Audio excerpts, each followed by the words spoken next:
Oke, bismillahirrahmanirrahim. Assalamualaikum warahmatullahi taala wabarakatuh. Halo kawan semua, benar-benar Anda berada kembali lagi mencoba bersama Mang Aril Oke gitu ya. Semoga kita selalu dalam keadaan baik dan kebaikan selalu menyertai kita semua. Amin ya Allah. Oke kawan-kawan, sebagaimana kita ketahui bahwa pemerintah telah resmi membuka pendaftaran sekolah kedinasan tahun 2023 ini untuk calon taruna praja dan mahasiswa juga ya. Ada Kementerian Hukum dan HAM, itu kuotanya ada 525 ya, itu untuk jurusan Politeknik Ilmu Permasyarakatan. Ada Politeknik Imigrasi, kemudian juga Badan Pusat Statistik kuotanya 500, yaitu STIS ya, Sekolah Tinggi Ilmu Statistik Politeknik Statistika. Kemudian juga Badan Cyber dan Sandi Negara BSSN, kuotanya ada 125 orang nih untuk jurusan Politeknik Cyber dan Sandi Negara. Kementerian Keuangan itu ada kuotanya 1.100, Politeknik Keuangan Negara Sekolah Tinggi Akuntansi Negara atau PKN STAN. Nah, sebagaimana kita ketahui bahwa SKD Dikdin ini sudah berjalan beberapa waktu yang lalu, dan pada kesempatan ini Maki akan alhamdulillah berbagi kepada kawan-kawan semua untuk FR soal SKD kedinasan yang berdar di di SKD tahun 2003 ini gitu.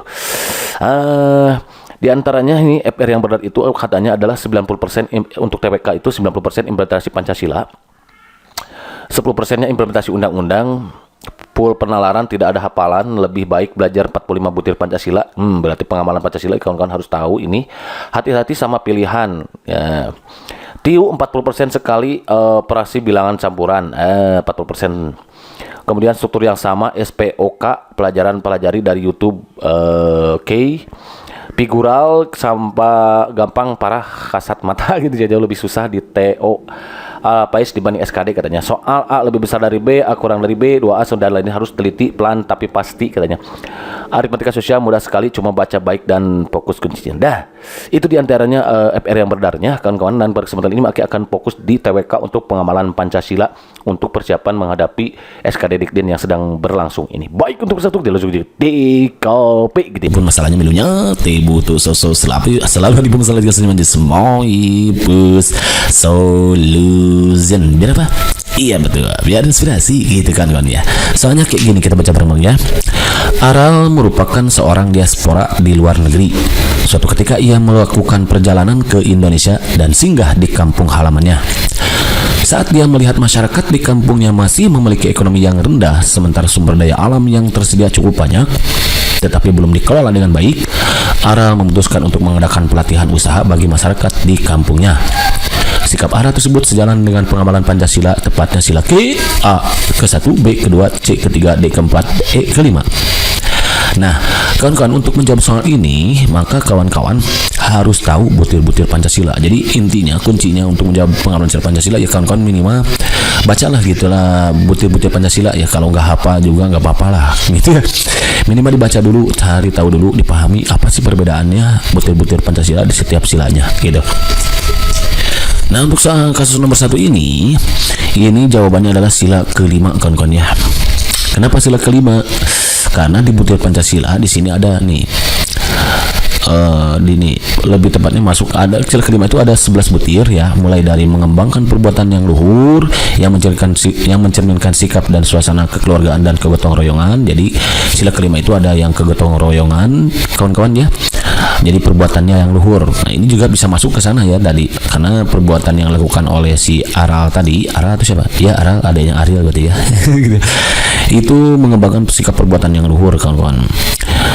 Mengembangkan sikap adil terhadap sana nggak masuk ya untuk tadi mah ya. Menjaga keseimbangan terhadap kewajiban bukan. Menghormati hak orang lain juga nggak masuk.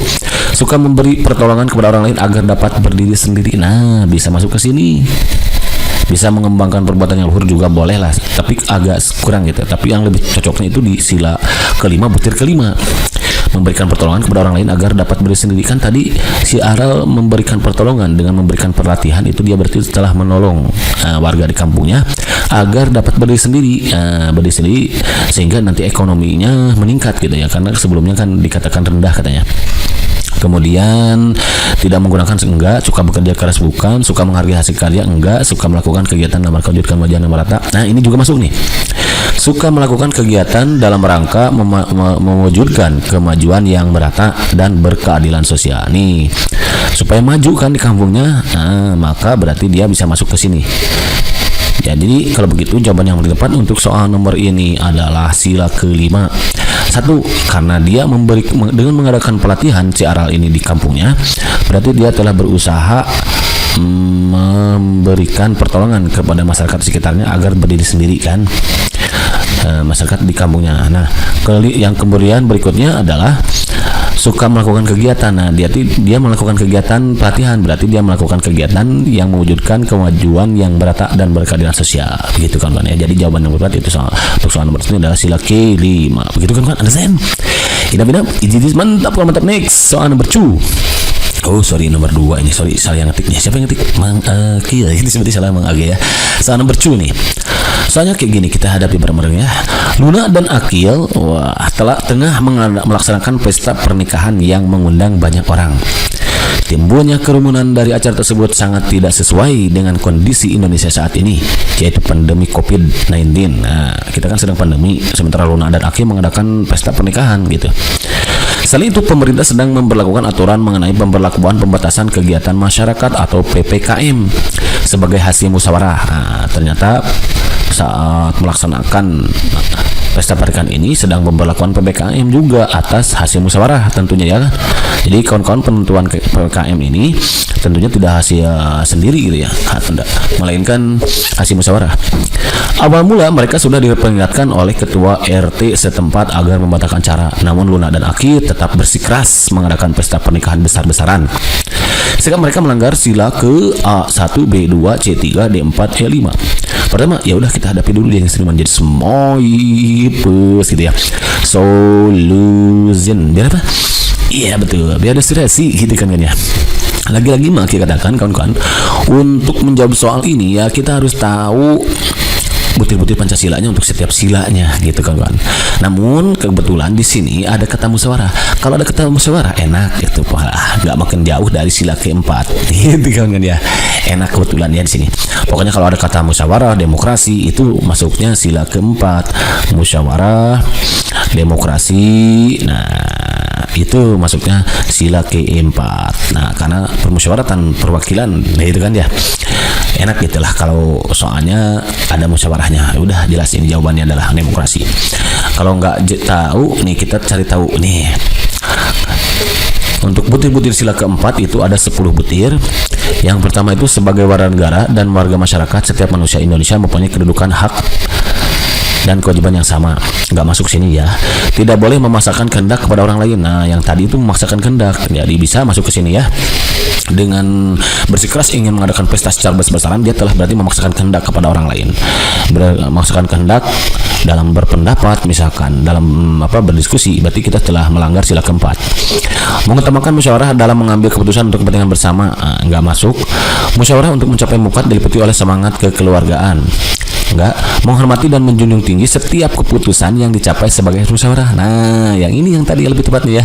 Kan tadi hasil musyawarah katanya. Nih, hasil musyawarah nih. Kalau hasil musyawarah kita langgar, nah, tidak dihormati dan tidak junjung tinggi, berarti kita telah melanggar sila keempat butir kelima. Dengan itikat baik dan rasa tanggung jawab menerima dan melaksanakan hasil keputusan tersebut. Nah, dia tidak mempunyai itikat baik untuk menerima dan melaksanakan hasil keputusan rapat. Bisa juga ke sini, tapi lebih tepatnya ke sini sih ya, nomor sila keempat, nomor butir kelima gitu. Di dalam musyawarah diutamakan kepentingan bersama di atas kepentingan pribadi dan golongan. Nah, enggak, karena ini bukan dalam kasus musyawarah ya. Musyawarah dilakukan dengan akal sehat dan sesuai dengan hati nurani. Nah, bukan. Keputusan yang diambil harus dapat dipertanggungjawabkan secara moral kepada Tuhan Yang Maha Esa, menjunjung tinggi harkat dan martabat manusia, nilai-nilai kebenaran dan keadilan, mengutamakan persatuan dan kesatuan demi kepentingan bersama. Juga bukan. Nah, intinya sih saat kita mengambil keputusan dalam suatu musyawarah, itu yang harus kita utamakan itu dapat dipertanggungjawabkan di sisi Tuhan Yang Maha Esa, kawan-kawan. Jadi jangan sembarangan ketika kita mengambil suatu keputusan asal enak aja misalkan itu, asal terlihat baik. Nah, sementara kita tidak, padahal yang paling penting itu yang paling penting itu dapat dipertanggungjawabkan kepada Tuhan Yang Maha Esa. Memberikan kepercayaan kepada waki-waki yang dipercayai untuk bukan. Jadi lebih tepatnya untuk soal yang tadi itu melanggar sila keempat bisa butir 5, 1, 2 atau 6, tapi lebih tepatnya ke butir 5 karena tidak menghormati dan menjunjung tinggi setiap keputusan yang dicapai sebagai hasil musyawarah. Jadi kuncinya harus tahu butir-butir Pancasila, kecuali untuk sila keempat lah. Kalau ada kata musyawarah sudah jelas itu jawabannya yang sila keempat. Begitu kan kawan? Understand? Jadi mantap, kalau mantap nih soal nomor 3 mana 3? Ini salah lagi nih. Nomor C. Di sini sudah selesaikan semua masalah. Namun apa masalahnya belumnya? Butuh susu gitu ya. Selalu ada masalah dengan cuman di semuipus solution. Biar apa? Iya betul. Biar inspirasi gitu kan ya. Soalnya kayak gini, kita baca bareng ya. Dengan mengikuti aturan pemerintah untuk melaksanakan pemberlakuan pembatasan kegiatan masyarakat atau PPKM, maka setiap individu telah berusaha menjaga serta melindungi orang lain. Hal itu selaras dengan pengembangan Pancasila sila ke-1, B2, C3, D4, E5. Nah, lagi-lagi maka katakan kita harus tahu butir-butir Pancasila untuk setiap silanya. Kata kuncinya di sini adalah kita harus berusaha menjaga serta melindungi orang lain. Nah, kalau menjaga serta melindungi orang lain ini kemungkinan masuknya ke nilai kemanusiaan berarti. Berarti sila kedua kemungkinan nih kata kuncinya di sini. Coba kita cek sila kedua.